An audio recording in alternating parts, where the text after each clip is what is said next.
Okay, 2015 Scion XB. We've got a 2015 here, $7,500 in Port Charlotte. Looks like these are all going to be in Florida here, up north, Jacksonville. So let's see, 120,000 miles, $6,900. That's not a bad deal. I don't think so. I mean, that's fairly reasonable. Historically, that's expensive for a 2015. I mean, it's a 10-year-old car with 120,000 miles, but still, by today's standards, it's really not too bad. You can get one for a couple thousand cheaper, but you're going to get a higher mileage one. Let's see here, 2009. So we're not really in 2015 territory here. Yeah, I don't even know what that one's all about. Facebook Marketplace, they like to throw some random ones. See, that one's crashed. All right, well, it looks like that might be probably it for the Scion here. Scion XB hatchback, 150,000 in Roswell, Georgia, for $6,000. Supposedly they knocked $500 off of it.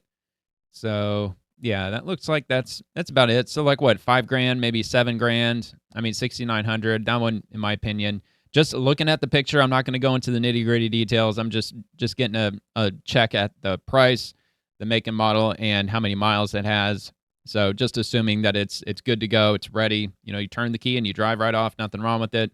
I mean, 120K miles. I mean, it's not too bad. And from what I've heard, Scion, it's fairly reliable. I mean, I see older Scions on the road all the time. But anyway, let's get back to this and see what he has to say about it. Often missed in mainstream used car lists, the Scion XB is a standout pick for those who value practicality and reliability over flash. What really sets the XB apart is how much it fits into a compact footprint. The cabin feels massive, especially in the back, where legroom rivals that of some mid-sized sedans. Fold the rear seats and you've got legit cargo hauling ability. Add in that the blue tall trim's nice. roofline and low step-in height, and you've got a car that's ridiculously easy to... I mean, that car looks kind of nice, man. All I got to say, I mean, I'm sure some people think that it's ugly as hell, looks kind of cube-shaped, but I think it's got a nice look to it. Power comes from a 2.4-liter four-cylinder engine pushing 158 horsepower with a four-speed automatic transmission. And while the EPA says Manual 22 city and 28 highway, real-world MPG often creeps up to 30. It's not flashy, but it's smooth, dependable, and genuinely fun to drive. Nice. Since most people overlook the Scion XB or don't even know it exists, you can find clean 2015 models with decent mileage for around $7,500. Yeah, we saw you can get one a little cheaper. Of the used car world, and that's exactly what makes it such a steal. All right. The 2005 Buick Lesabre. So let me see if I can just do this. I'm going to try to work it so I don't have to keep scooching this across the screen. What was it again? A 2005. Wow, dude. 2005 Buick LeSabre. Whoops. Let's go here.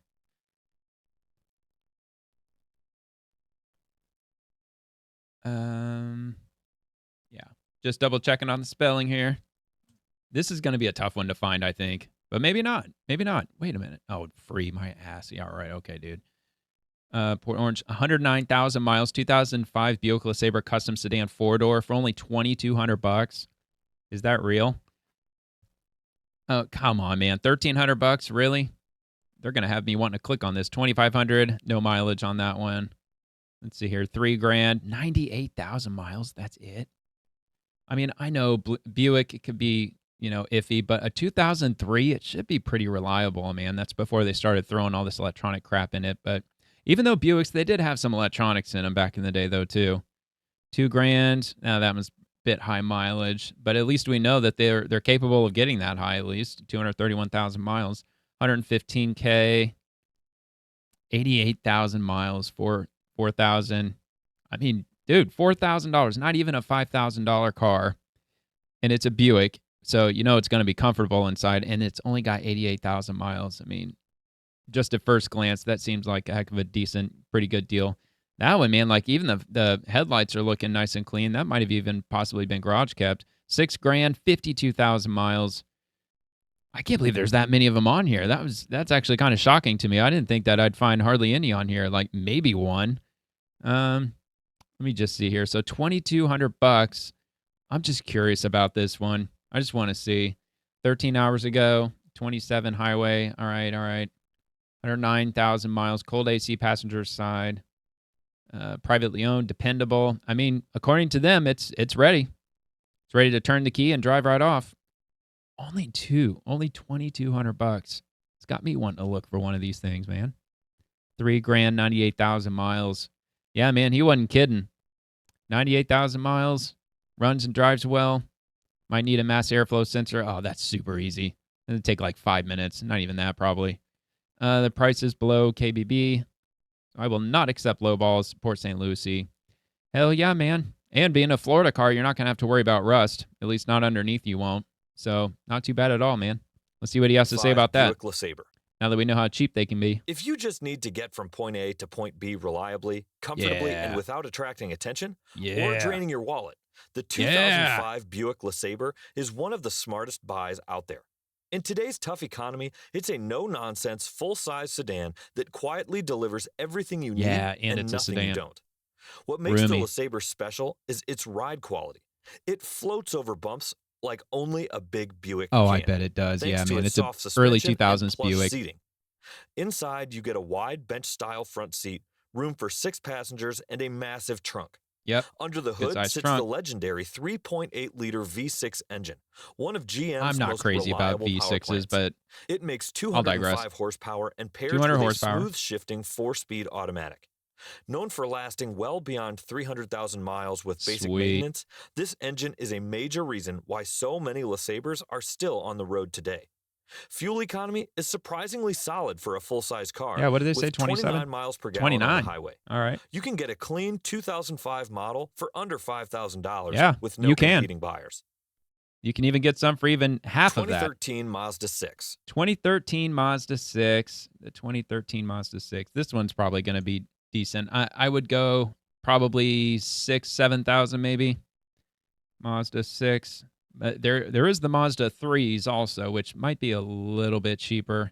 So I don't know if he's suggesting the V6. I mean, look, I would prefer a 4-cylinder over a V6. They just tend to overall just last longer. So let's see here. 2013 Mazda 6. This one's for $6 grand, 138,000 miles. I mean, it's not the worst, but it's, in today's market, 138. I mean, that's kind of par for the course, really, when you're going for a 2013. I mean, it's a 12-year-old car, so I mean, it's more or less about what you can expect. This one, $4,300, 123,000 miles. That's pretty decent deal. That's 2012. Although 2012 to 2013, I don't think they redesigned much on these, as far as I know, from those 2 years. I don't think they redesigned them from 12 to 13.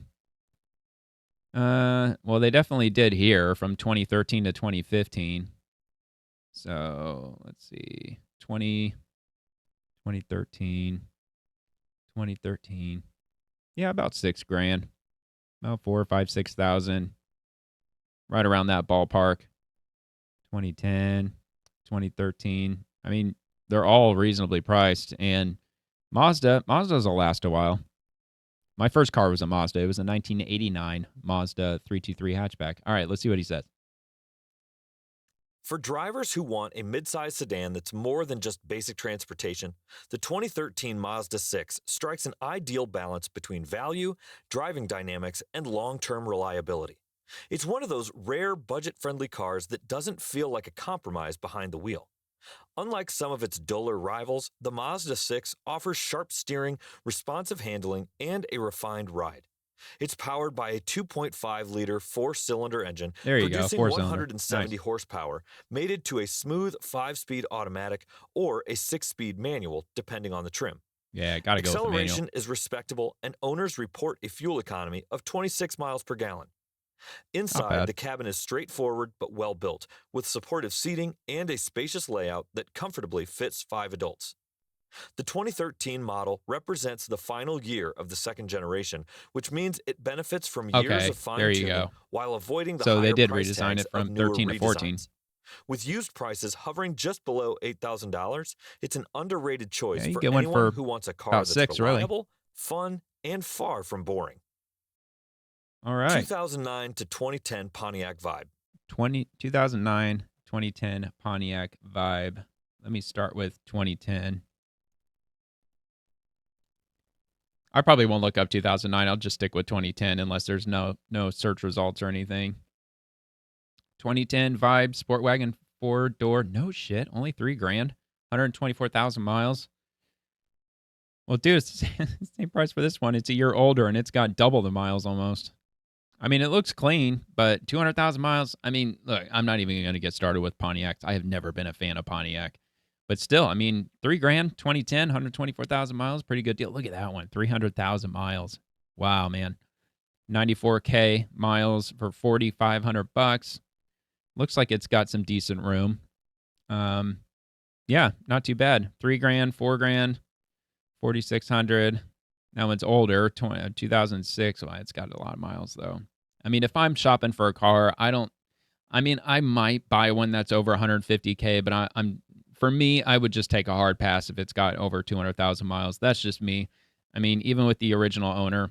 Although I will say the car that I'm driving now, I bought it 10 years ago for, I only paid $1,100 cash for it, and it had 184,000 miles on it at the time.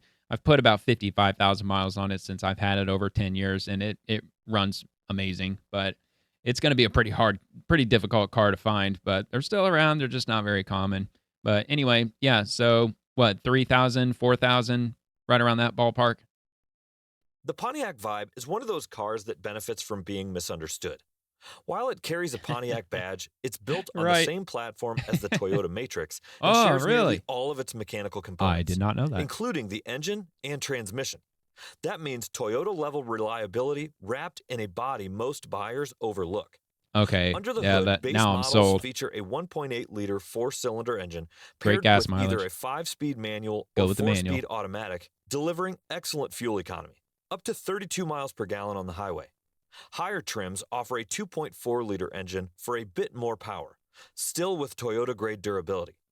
Maintenance is easy and affordable thanks to the abundance of interchangeable parts with Toyota models. Oh, the sweet. second-gen model that came out in Definitely 2008 was larger than the model introduced in 2003. The crossover-like hatchback was taller than many other cars and still drove like a sedan with a good, precise steering and good suspension. Inside, there's plenty of headroom, a flat folding rear seat, and a cargo area that can rival some compact SUVs. Nice. It's our plastic too. That's nice. Because the Pontiac brand was phased out shortly after, values have stayed low. But for under $6,000, they don't make Pontiacs the 2009 anymore. to 2010 Vibe is one of the best-kept secrets in the used car world. Definitely, man. 2009 it's a good to one. 2011 Honda Element. Really? The Honda Element, huh? 2011 Honda Element. All right, let's go with this one.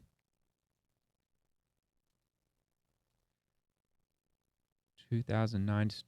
I'm not very well versed with Marketplace. I wonder if I could do 2009-2011 if it'll actually show that range. I don't know why it wouldn't. But anyway, so 2011, 6,300, 125,000 miles. Those two are over 200. 53,000. Oh, come on, dude. 16 grand. I guess if you're obsessed with Honda Elements, maybe you might find that to be a good one to go with. But 12 grand? No, come on, dude. Yeah, it's at a dealership, it looks like. 6,500, 184,000. That's the exact mileage that my car had when I bought it. It was at 184. 8,500 for 142. I mean, that's, yeah. I'm still thinking the one up there on the top. What was that one? 6,300 bucks, 125 in Opelika. Not the greatest location, but still. I mean, provided that they took good care of it, that should be a fairly good deal. 218,000 miles for $3,000. I mean, Hondas, 2000s Hondas, I'd put them up there around Toyota with reliability for sure, all day long, especially Hondas in the 90s and in the 2000s. 2010s, probably.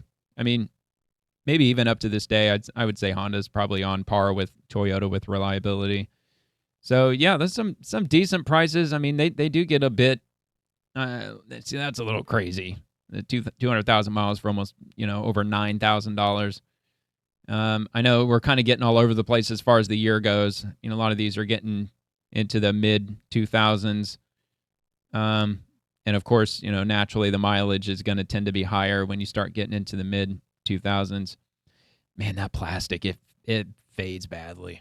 But, yeah, I mean, 6,300, I would take a guess and say he's probably going to say probably like 7,000 to 9,000, maybe somewhere around there. But overall, I mean, it's a lot better than the average used car these days. Used vehicles offer $550 the kind of a month. Utility and loyal man, look at all that room, man. Honda Element commands. Thing opens wide. Originally designed with active lifestyles in mind, this boxy, rugged, compact SUV has become a cult favorite, and for good reason.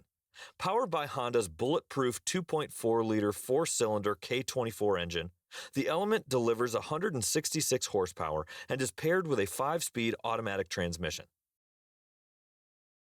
So there's a YouTube channel that I've watched. It's called Collector Car Feed, and you can go check them out. I mean, call it free promo or whatever. But one of the main guys, I think his name was Netgear. I believe he still has his Honda Element. I think he said he still has it, but he swears that you can fit a full-size refrigerator into a Honda Element.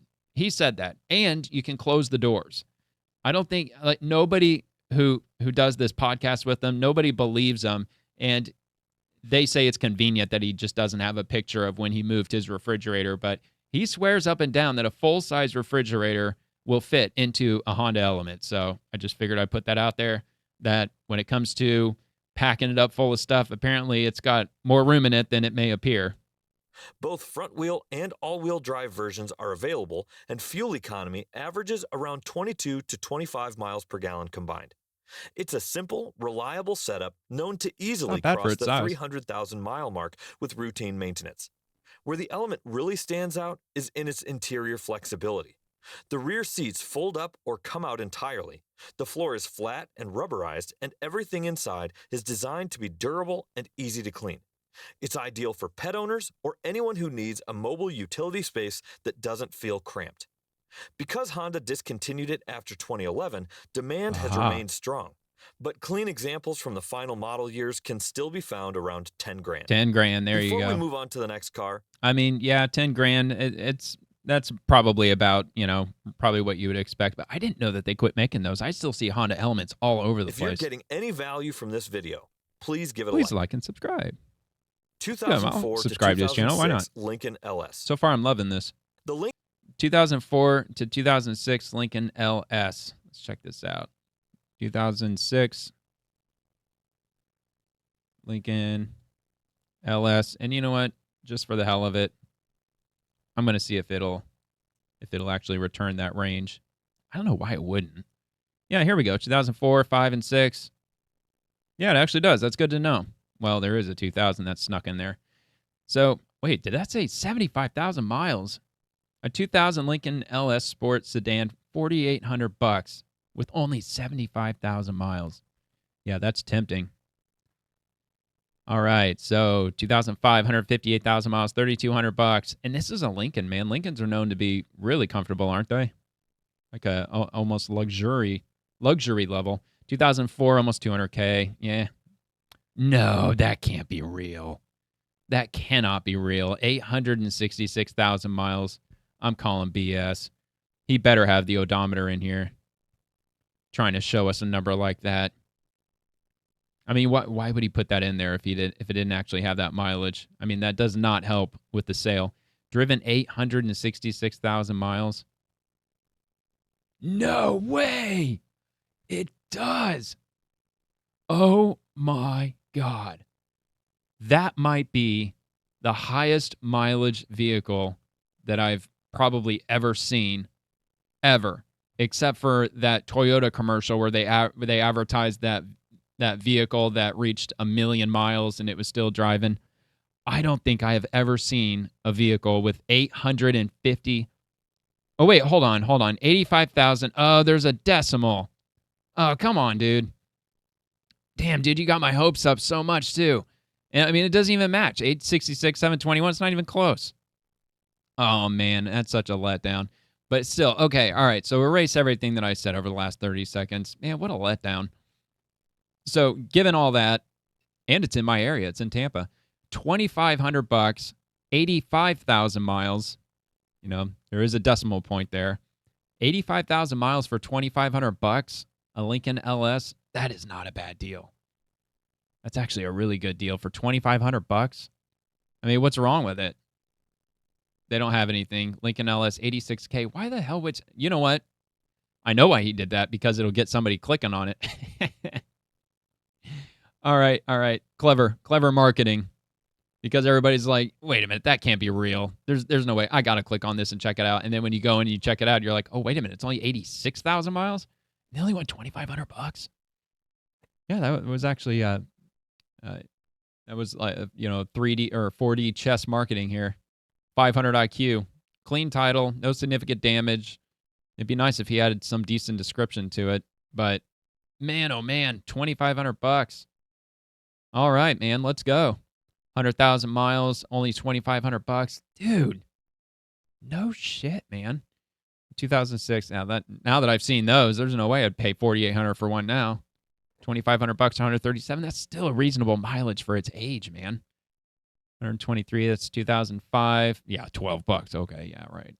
64,000 miles per state. Nah, well, I mean, yeah, I guess if you're obsessed with them, 64K miles. I mean, that one, it'll probably last you a couple of decades as long as they keep making the parts or you can keep sourcing the parts.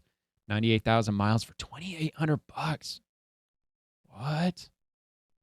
All right, man, let's go. I mean, definitely under 5,000. He keeps saying under 5,000. He's not giving like a 3,000 or 4,000 range, so he's definitely going to say under $5,000. But dude, $2,500.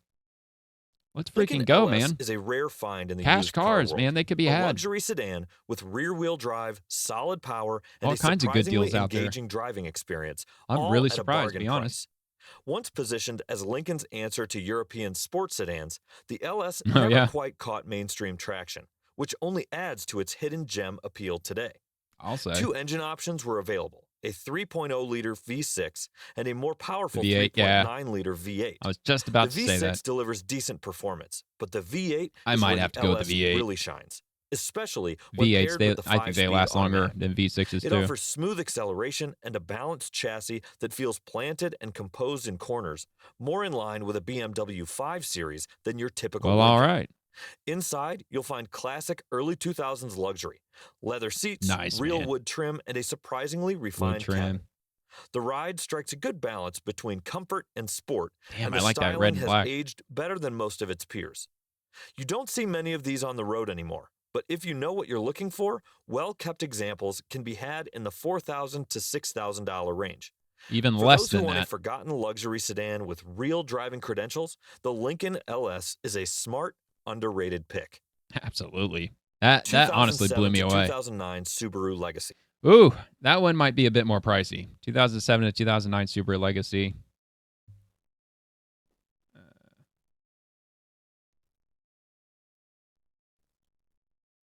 Did I spell that right? I think I did. No, I didn't. I accidentally typed in a U, not an A. Subaru. Not Subaru. Subaru. Legacy. No way. $4,500. It's the wagon. 2007, 2006, 2009 Subaru Legacy. All right, almost 200,000 miles. Still, man, I would have expected it to be more than that for a Subaru. Let's see. 08 Subaru Legacy 3,500, 141K. Let's see. 104,000. No shit. $2,800. Only 100,000 miles. I mean, look, it's seen better days. The paint is fried, but that's par for the course when it comes to buying a Florida car. I mean, a lot more important, in my opinion, the rust. That's going to be a lot more important than the paint, and you're not really going to have much of a problem getting a car in the South that's got a rust issue unless it spent a part of its lifetime up north. 125K for four. I mean, still, man, $4,000. That's not bad for a Subaru. I know it's back in the 2000s era, but I mean, look, man, these cars, they were easier to work on than they are now, and they're going to be a lot cheaper to work on too. So, 05, yeah, that's kind of high mileage. 146, 8,000. Is that real? Wagon, 34,000 miles for $8,000. Now, I know somebody out there would absolutely pay that for that price, and it's a 99 too. So you're going back into the 90s. But does it have that mileage, or are they clickbaiting me like the last dude? Yeah. I mean, look, that's not much different. 55,000 miles for a 99, and you know it's going to be clean. It's going to be really clean. A Florida car from Orlando, assuming that it spent its lifetime here in Florida, 1999. I mean, 26-year-old car for $8,000, only 55,000 miles on the odometer. This thing will probably last forever. Let's freaking go, man. That's a hell of a good deal. But yeah, I mean, I'm just getting really surprised at this list, man. Just time and time again, he keeps surprising me. But see, The that's not fourth the wagon. generation Subaru Legacy. Yeah, hold on, man. Yeah, that's right. I mean, like those were wagons that we were looking at. Wagon, 192K. Just let me take just a real quick look. I mean, that one it's in poor, visual shape, but I mean, that really wouldn't be a bad one to go with, I guess, if you want to go get a fresh paint job on it, assuming that the rest of it works fine. 3,178. I know I just looked at these, but you know what? You were probably looking yourself, so I'll just move on. We'll just keep going. Is one Let's of see the what he says few about the price mid-size range. sedans from that era to offer standard all-wheel drive, which makes it especially appealing All-wheel in drive? areas with snow or wet weather. Power comes from a 2.5-liter flat-4 boxer engine paired with either a manual or automatic transmission. Gotta go with the manual. While performance is modest on base models, the drivetrain is well-balanced and delivers a planted, confident feel in all conditions. With proper care, Death these wish engines driving. are known to last well beyond 200,000 miles. Just keep an eye on Oh, yeah. head gasket maintenance, a known Subaru Aha. quirk. Inside, seating is comfortable and Noted. visibility is excellent.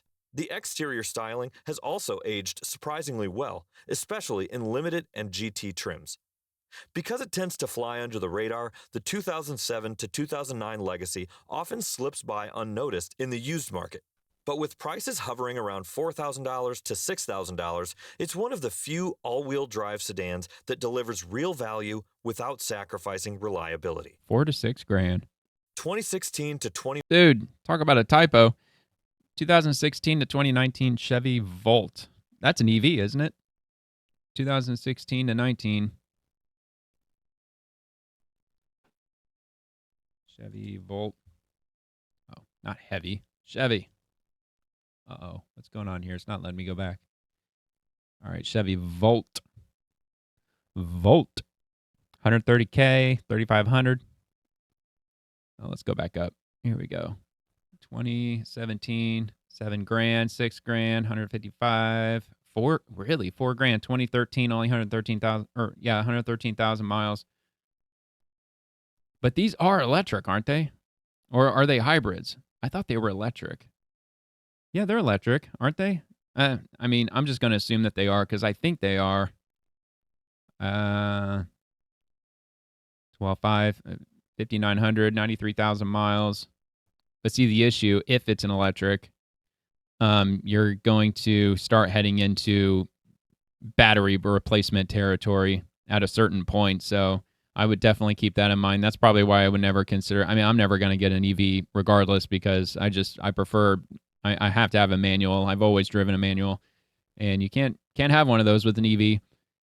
But yeah, 10 grand, 10.5, only 2 for 107. That one's probably got a bad battery, maybe. But yeah, the price ranges are kind of all over the place. But I mean, there's some that have a decent price. $4,800, 2014 with only 116K, 37,000 miles. Man, some of these 39,000 miles for 9 grand. 2012. That's also in my area. All right, let's move on. Let's see what he says about this one. Chevrolet Volt. For drivers who want plug-in hybrid versatility, it is plug-in hybrid. Prices, okay. The second-generation Chevrolet Volt is a smart, forward-thinking option. Redesigned in 2016, all right, so the battery may not be a deal breaker then. Smooth electric operation for short trips, backed by a gas engine that eliminates the limitations of all electric complicated. Vehicles. With up to 53 miles of electric-only range, the Volt covers most commutes without using a drop of fuel. Once the battery depletes, a 1.5-liter 4-cylinder engine takes over as a generator, extending the total range to over 400 miles. In gas mode, owners can expect around 32 miles per gallon overall. Impressive for a car that can skip gas entirely on short drives. This generation also brought real-world improvements: quicker acceleration, a quieter ride, better seats, and more user-friendly controls. The Volt handles with confidence, delivering a composed ride and precise steering that feels more refined than typical hybrids. Early second-gen models are now slipping below $12,000, offering serious value for those who want a low-maintenance, tech-savvy car with the flexibility to handle both electric driving and longer road trips. Quiet, capable, and underrated, the Volt fits the bill for smart hybrid buyers. I mean, low maintenance though. Are you sure? I've always just been under the impression that a plug-in hybrid is going to have a lot of parts to it, and it could get quite complicated to work on just because it's got two motors essentially. I mean, it's got the electric and it's got the gas, and I mean it's just like two completely not completely different systems, but they're two different systems that you got to maintain. And I mean, I don't know. I mean, he said the maintenance isn't that bad, so I guess I'll take his word for it. But anyway, so let's move on here to the Buick Regal GS. I have a feeling that the price range is going to be fairly good for this one too, even though we're starting to get up into newer used. Not really, because it is 2025. So, I mean, I guess that's still a 7-year-old car. But so a Buick Regal GS. I believe that said 2012 to 2017. Let me just double check here. Yep, that is correct. So 2012, $7,000, high, kind of high mileage. $5,000, 2013, 133, or 35, 4,500. 2012, $70K, 2017. Look at this, $7,000, only 70K miles. Looks clean as hell. And yeah, 2017. So we found one at least for $7,000. That's under 100,000 miles. So $5,000. That one's sitting at about 100, and that's a 2012. So 97K miles for about 5,000. I mean, dude, double the mileage. I mean, they're in very different areas, but I would have expected to be the opposite. I would have expected it to be a lot cheaper in Georgia than it would have been here, but you know, I don't know. Maybe cars just are cheaper in Florida.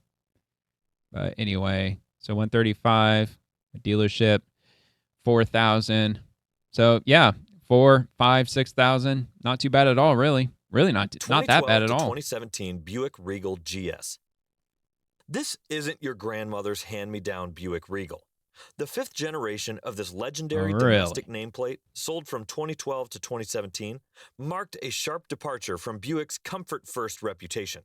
Yeah, they did redesign them a lot about 10, 15 years ago. Sports sedan contender with European-inspired they tried to cater to a younger crowd. I remember when they were doing that. Power comes from a turbocharged 2-liter 4-cylinder engine, pushing up to 270 horsepower in earlier models. For 2.0 liter. It's paired with a 6-speed automatic gearbox. The chassis tuning is surprisingly sharp, and Brembo brakes up front give it genuine athletic credibility. While it wasn't blisteringly quick, it was very capable, and the premium interior means it was nicer than the Civic SIs and Ford Focus STs it was competing with during its day. With prices hovering around $10,000 for a 2015 model, you can get one the Regal a lot cheaper. GS is one of the most overlooked performance luxury bargains in the used market. At least in the South, you can get one a lot cheaper than that. 2008 Saturn Vue. Now, keep in mind, they don't make Saturns anymore. I mean, all I'm saying, it might be a little difficult to get parts for it, but I still remember the commercial for the 2008 Saturn Vue. They were driving over the suspension bridge. I have no idea why I remember that, but I do. 2008, really? $1,500, 75,000 miles. Again, you might have a parts sourcing issue. Well, but see, look over here, 2008. They're asking $8,000 for it, and it's got more miles than that one. So this one, I'm assuming it's probably got something going on with it. That would be my guess. This vehicle is paid off. Here we go. It's fully loaded, power windows, locks, cold air, alloy wheels, 75. No reverse. There you go. No reverse. So it's got transmission issues. So that would explain why. So you're probably going to have to get a new transmission in it, assuming that's the only thing wrong with it. And they might not be too easy to find since they haven't been making these for quite a while. Let's see, 1650, almost 200, 158.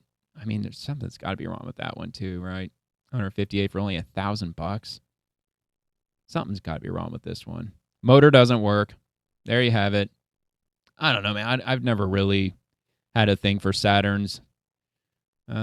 So, I mean, if it were me doing this list, I don't think I would have put Saturn on this list just for reliability, just in my opinion. I just never saw a Saturn as being all that reliable, but, you know, that's just me.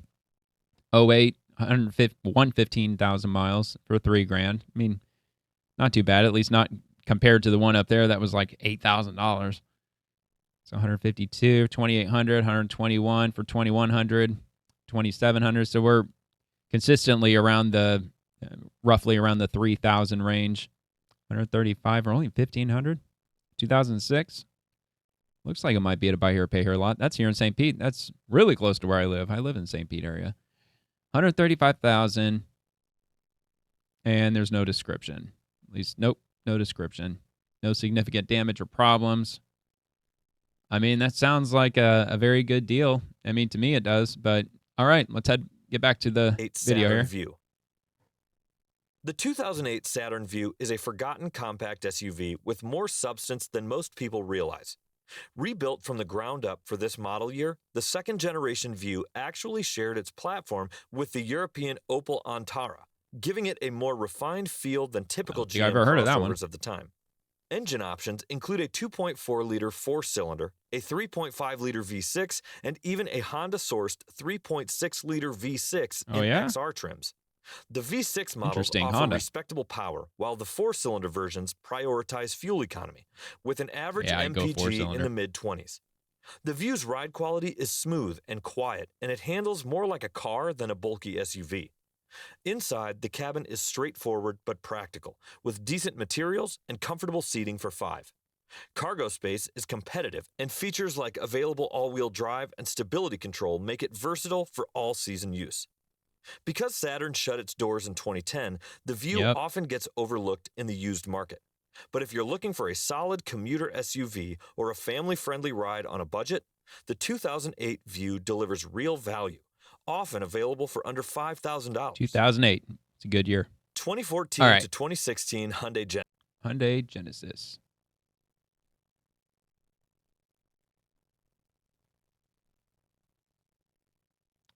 Genesis. What was the years again?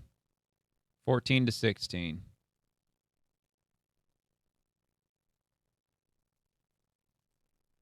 All right, let's see what we got here.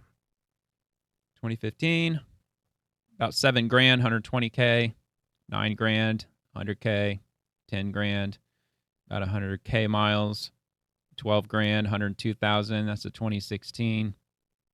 25,000 miles, man. That's just mind-blowing to me that some of these cars are just barely driven at all. What the hell? Granddaddy hemp. Looks like it was wrapped for a local business. Something tells me it's probably more than $11. $15,000, 2750. Man, these are kind of all over the place too. 108K for 15,000. 11.5. 13.5 with only 50,000. So it's a bit more expensive than the other ones on the list so far. 10 grand even for 115K, 14,000 for 66. So I guess that would kind of be at your discretion if you want to go with something that'll cost a few $1,000s more, but you're getting a significantly lower mileage vehicle for that price. There's no way that has only 300 miles on it. So 111K for 12. 93K for almost 13. So what, about 10,000, maybe 13,000 if you're going to get one that's like right around the 100,000 mile range. I mean, that's kind of where I'm seeing it. Genesis.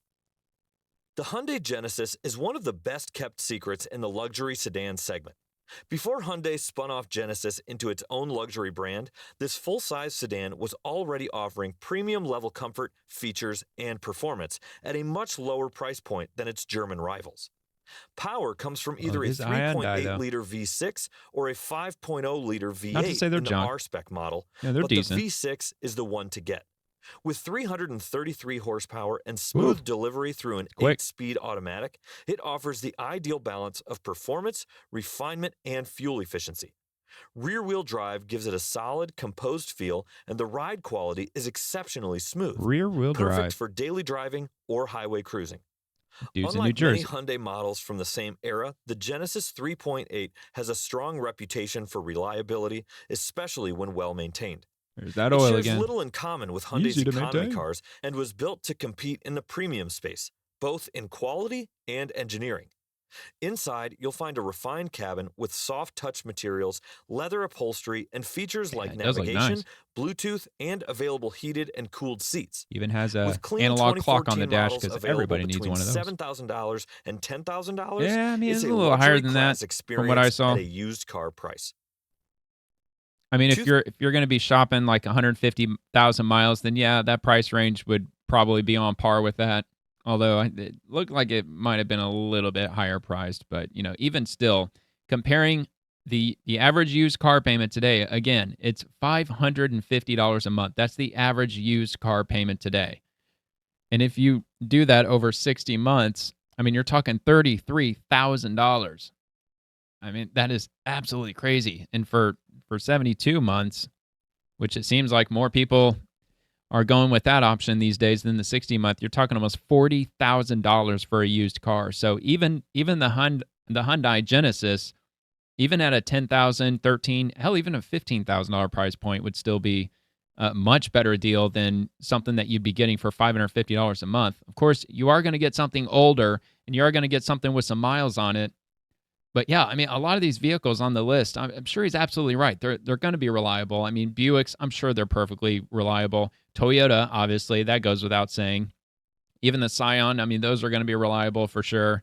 I mean, and the only one that I would probably push back against would be Saturn. And I mean, I don't really know much about Saturn at all. That's just a personal opinion of mine. But anyway, yeah, and also the Subaru that you mentioned as well. So this one, 2009 and 2015 Toyota Venza. Toyota Venza. Toyota Venza. Probably doesn't matter where I put the years. I probably could tack it on the end, but whatever. Chalk it up to my OCD. All right, so 2013 Toyota Venza, 7,900. Let me get back here to the top. I don't know why it doesn't automatically scroll back up. $5,500, 175. That's a bit high. 154, 237. Now, keeping in mind, it is a Toyota. So just because it has a 200,000 mile odometer doesn't necessarily mean that it's something you should automatically just throw out and keep searching.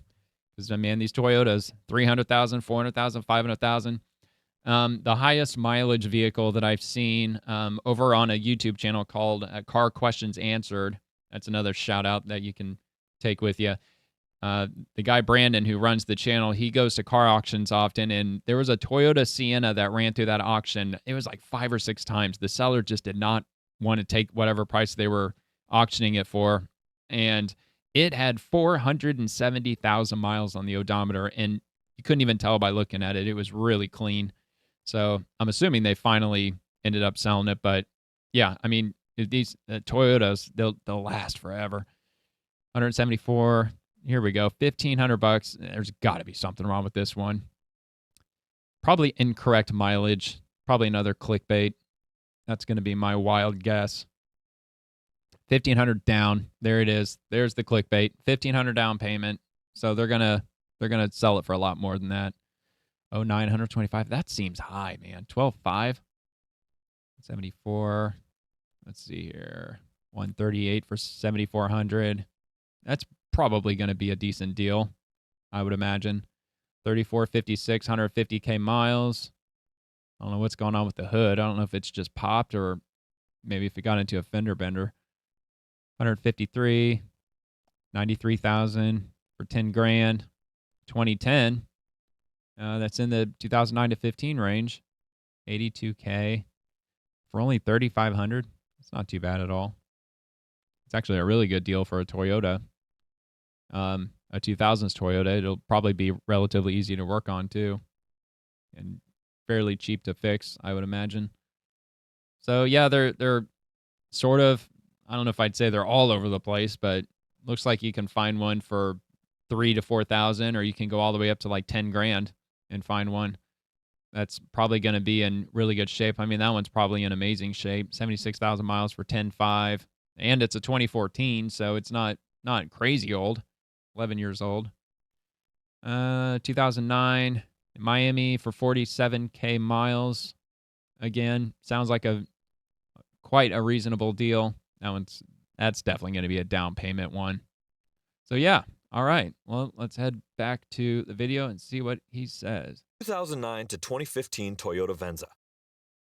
The first generation Toyota Venza is a solid choice for anyone who wants SUV utility without I the mean, look, Toyota, I'll make an exception for, but typically the first generation you might want to tread carefully with, especially if it's the first year of the first generation. They tend to be littered with bugs, recalls, whatnot.